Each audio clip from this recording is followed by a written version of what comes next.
এটাই যে হচ্ছে এর কোনো নিশ্চয়তা নেই। এটা আগামীকালকে মঞ্চে ঘোষণার আগ মুহূর্ত পর্যন্ত কনফার্ম করা যাচ্ছে না।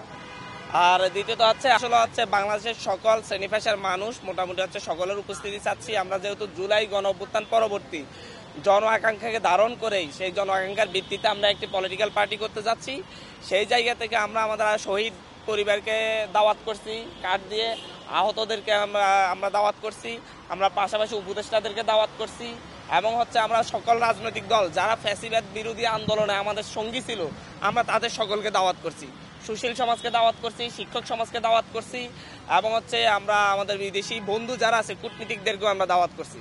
আমাদের এই দাওয়াতের প্রক্রিয়া আজকে দুপুরের পর থেকে আমরা শুরু করেছি, এবং আপনারা জানেন যে মাত্র 3 দিনের প্রিপারেশনে আমরা কিন্তু এই দিকে আগাচ্ছি, আমরা একটা পার্টির দিকে যাচ্ছি।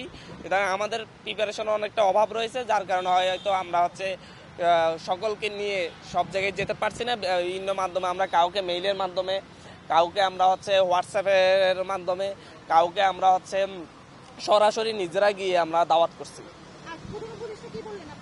প্রধান উপদেষ্টা অত্যন্ত আন্তরিকতার সাথে আমাদের দাওয়াত গ্রহণ করেছেন এবং তিনি আমাদের জন্য শুভেচ্ছা জানিয়েছেন, বলেছেন যে আগামীর বাংলাদেশে সকল রাজনৈতিক দল মিলেমিশে আগামীর বাংলাদেশ বিনির্মাণ করবে এবং সকলে একসাথে যেন বাংলাদেশে কাজ করতে পারে তিনি সেই পরিবেশ উপহার দিবেন।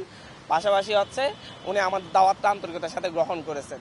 আমরা বিএনপি বাংলাদেশের বর্তমানে সবচেয়ে বড় রাজনৈতিক দল, জাতীয়তাবাদী দল বিএনপিকে মহাসচিব এবং ওনাদের চেয়ারম্যানের নামে আমরা চিঠি পৌঁছাবো। পাশাপাশি আমরা বাংলাদেশ জামাতে ইসলামী, ইসলামী আন্দোলন বাংলাদেশ, গণতন্ত্র মঞ্চ, এদেরকে আমরা সরাসরি চিঠি পৌঁছানোর চেষ্টা করব। আপাতত এটাই। আর আমাদের বিভিন্ন টিম বিভিন্ন জায়গায় দাওয়াত নিয়ে কাজ করছে। উনি কনফার্ম করেছেন, আমরা যতটুকু বলবো যে আমাদের এখানে কয়েকটা নাম প্রস্তাবিত এসেছে, তার মধ্যে একটি অন্যতম একটি তো সেই জায়গা থেকে আমরা এখনো কনফার্মেশন দিতে পারছি না। যতক্ষণ না জাতির সামনে আমাদের আহ্বায়ক নিজের দলের নাম ঘোষণা করছে ততক্ষণ পর্যন্ত আমরা এটা বলতে পারছি না মিডিয়াতে।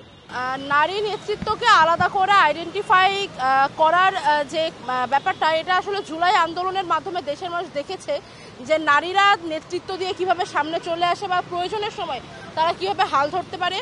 আমি দেশবাসীকে শুধু এটাই বলতে চাই যে নেতৃত্বের মধ্যে গুরুত্বপূর্ণ দায়িত্বে নারীরা ছিল, আছে এবং সামনের বাংলাদেশেও তারা থাকবে, এবং বাংলাদেশ বিনির্মাণে নাগরিক দায়িত্ব পালনের জায়গায় নারী পুরুষ কারোর অবদানই কোনো অংশে কম না। তো আমি বলতে পারি যে নারীদের অবস্থান বা নারীদের ভূমিকা রক্ষা করার ব্যাপারটা আমাদের নতুন রাজনৈতিক দল অন্য যে কোনো প্ল্যাটফর্মের থেকে অনেক বেশি ভালোভাবে গণতান্ত্রিক পদ্ধতিতে রক্ষা করবে।